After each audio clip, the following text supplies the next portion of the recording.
저는 고등학교 시절 집과 학교가 거리가 꽤 멀리 떨어져 있는 학교를 다녔습니다.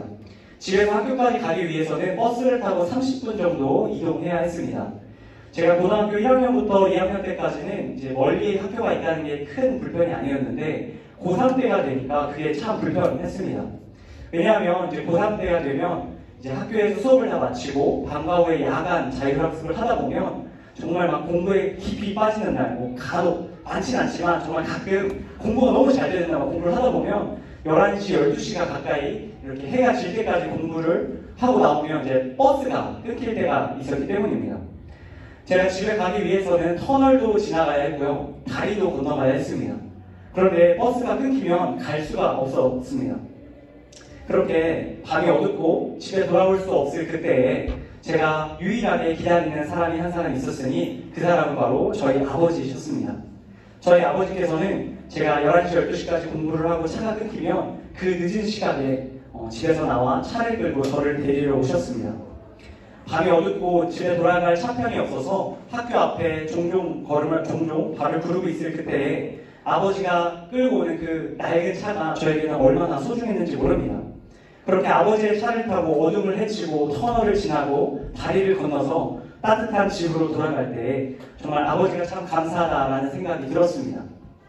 오늘 저희가 함께 나눌 성경의 이야기 속에도 바로 저를 데리러 오신 아버지처럼 어떠한 사람을 데리러 오기 위하여 먼 거리를, 힘겨운 거리를 갔던 한 사람의 이야기가 나옵니다. 그는 바로 우리가 잘 알고 있는 북이스라엘의 선지자 호세아입니다. 호세아는 하나님의 부르심을 받아 북이스라엘의 선지자로 세워진 사람입니다. 그는 하나님의 말씀을 사람들에게 전하며 하나님의 뜻을 백성들에게 알리기를 원했습니다. 그런데 하루는 하나님께서 이 호세아에게 납득하기 어려운 명령을 내리기 시작합니다. 오늘 읽은 말씀인 앞인 호세아 1장 2절 상반절 말씀인데 제가 한번 읽겠습니다. 띄워주시면 같이 눈을 한번 보시면 좋겠습니다. 여호와께서 처음 호세아에게 말씀하실 때 여호와께서 호세아에게 이르시되 너는 가서 음란한 여자를 맞이하여 음란한 자식들을 낳으라. 여러분, 하나님의 이와 같은 명령은 호세아의 입장에서는 결코 납득할 수 없는 명령입니다. 거룩한 삶을 살아야 마땅한 사람인데 하나님께서는 그러한 선지자에게 음란한 사람과 음란한 가정을 꾸리라고 말씀하고 계신 겁니다. 여러분, 호세아는 선지자는 하나님의 말씀에 순종해야겠다고 결심합니다. 그리고 오늘 말씀 1장 3절, 우리 호세아 1장 3절 말씀에 이렇게 나옵니다. 우리 같이 한번 읽겠습니다. 1장 3절 시작. 이에 그가 디블라임의 딸 고멜을 맞이하였더니 고멜이 임신하여 아들을 낳으매. 여러분, 호세아는 하나님의 말씀대로 음란한 여자 고멜을 그의 아내로 맞이합니다. 그리고 그 여자로부터 음란한 자식을 낳아 기르기 시작합니다. 그런데 호세아가 걱정했던 것처럼 역시나 결혼 생활이 순탄치 않습니다. 음란한 여자 고멜은 결혼 후에도 문제를 일으키기 시작합니다. 세상 버릇 여든 간다는 말처럼 이 고멜의 그 모습은 쉽게 변하지 않았습니다. 고멜은 자신과 결혼한 이 호세아를 저버리고 외도를 시작했던 것입니다. 그녀는 분명히 결혼을 했고 남편이 있었고 자식도 있었지만 끊임없이 집을 떠납니다. 처음에는 나갔다가 집으로 돌아오는 횟수가 분명히 있었겠죠. 그런데 어느샌가부터 그 횟수가 줄기 시작하더니 결국에는 집에 돌아오지 않게 됩니다. 고멜은 자신의 집을 완전히 떠나 다른 남자의 집에서 음란한 삶을 지속하게 된 것입니다. 여러분, 이러한 고멜의 모습을 지켜본 호세아의 심정이 어땠겠습니까? 아마 억장이 무너졌을 것이 분명합니다. 자식과 남편을 두고 집을 떠난 고멜을 생각하며 분명 호세아는 밤새 눈물을 지었을 것입니다. 매일 밤 이루 말할 수 없는 깊은 배신감과 절망감에 휩싸였을 것이 분명합니다. 제가 얘기를 할까 말까 고민했는데 제가 고등학교 때 고등학교 1학년 때 다른 학교에 있는 여고에 있는 어떤 친구를 학원에서 만나서 교제를 하게 됐습니다. 교제를 하게 됐는데 그 친구가 녹화를 하고 있었나 생각해보니까 그 친구가 제 와이프보다는 한참 못하지만 꽤나 예뻤습니다. 그래서 그 여자친구와 교제를 하고 있었는데 그 여자친구는 이제 미술을 전공하는 친구라서 이제 송파역에 있는 미술 학원을 다녔어요. 그 학원에서 그 친구가 이제 학원을 끝나고 제가 늘 데리러 가서 집에 데려다 주는 것이 유일한 데이트 코스였습니다. 그런데 어느 날부터 그 친구가 연락이 안 되는 거예요.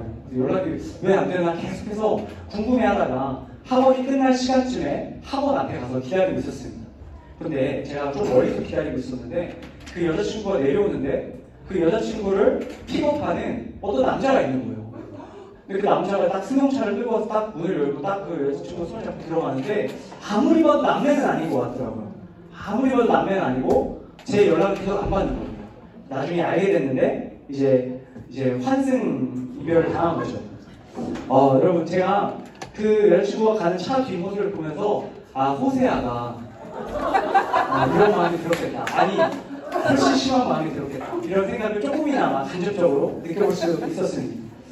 그럼 하나님께서 왜 호세아에게 이처럼 이해할 수 없고 너무나 그의 인생에 큰 트라우마를 남길 이런 일을 시키셨을까요? 여러분 잘 아시다시피 하나님께서는 이 호세아에게 하나님 아버지의 마음을 경험시키길 원하셨던 것입니다. 당시 호세아가 속했던 북이스라엘 백성들이 그의 남편 대신 하나님을 떠나 이 고멜과 같이 음란한 외도를 하고 있었기 때문입니다. 당시의 기록을 살펴보면 이 북이스라엘은 경제적으로 매우 부강한 시기를 보냈다고 합니다. 물질적으로 풍요로웠고요. 사람들은 모두 자기가 원하는 쾌락을 쫓아다니던 시절이었습니다. 이스라엘 백성들은 도덕적으로 그리고 종교적으로 완전히 타락한 상태였습니다. 여호와 하나님을 떠나 자신들의 욕망만을 채우기 위해 온종일 쏘다니던 사람들의 모습이 당시 사람들의 모습이었던 것입니다. 하나님께서 이러한 이스라엘 백성들의 모습을 보시고 호세아를 불러 그에게 하나님 아버지의 마음이 어떠했을지를 깊이 경험시키셨던 것입니다. 오늘 말씀 속 호세아와 고멜의 깨어진 관계가 나옵니다. 그런데 우리는 오늘 이 말씀을 통해서 우리와 하나님과의 관계를 한번 돌아보면 좋겠습니다. 하나님의 자녀 중에 수많은 사람들이 고멜과 같은 모습을 갖게 될 때가 있습니다. 여러 가지 이유들로 하나님이 아닌 다른 것에 몰두하며 하나님의 마음을 아프시게 하는 경우들이 있습니다. 하나님이 아닌 다른 것을 사랑하고 섬기며 그것과 동행할 때가 있다는 뜻입니다.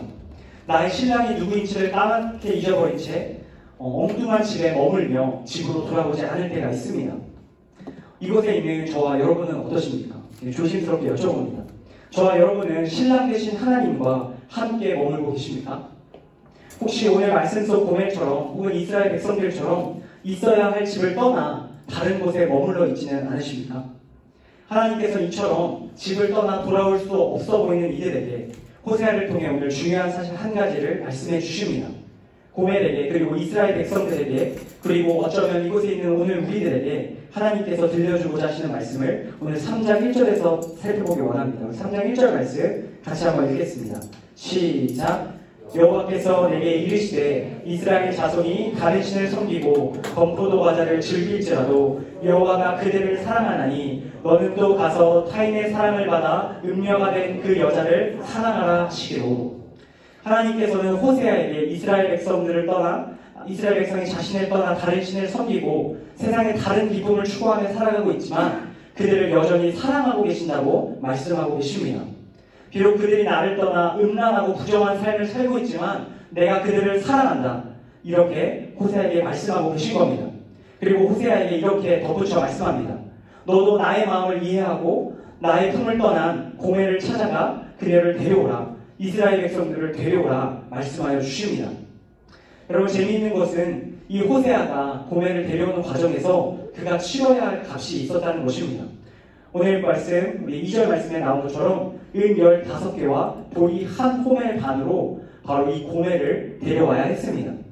여러분 이것이 얼마나 어이가 없는 일입니까? 자신의 아내를 다른 남자에게서 데려오기 위해서 자신이 가진 것들을 희생해야 한다는 것입니다.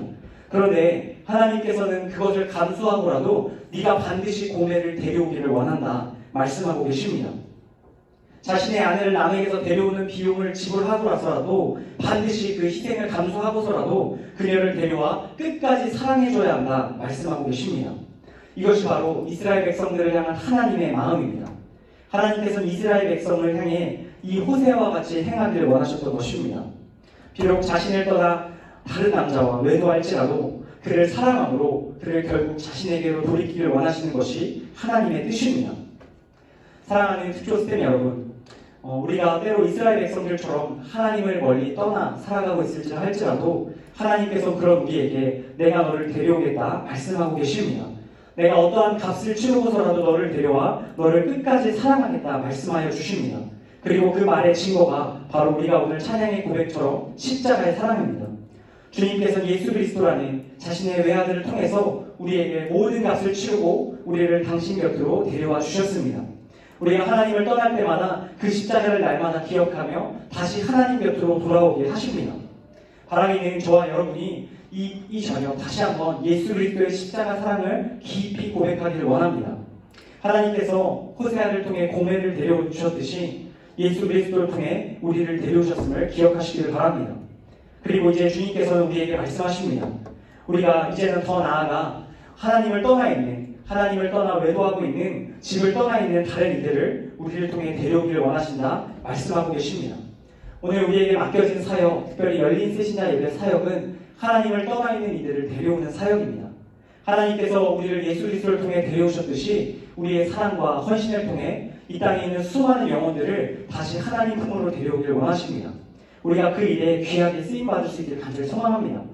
오늘 이 말씀 다시 한번 기억하시며 우리를 데려오신 하나님과 다시 한번 함께 살아갈 수 있게 은혜 주신 하나님을 우리의 주님으로 고백하며 맡겨진 사역 또 기쁨으로 감당하는 저와 이곳에 계신 여러분 다 되시기를 주님의 이름으로 간절히 축복합니다.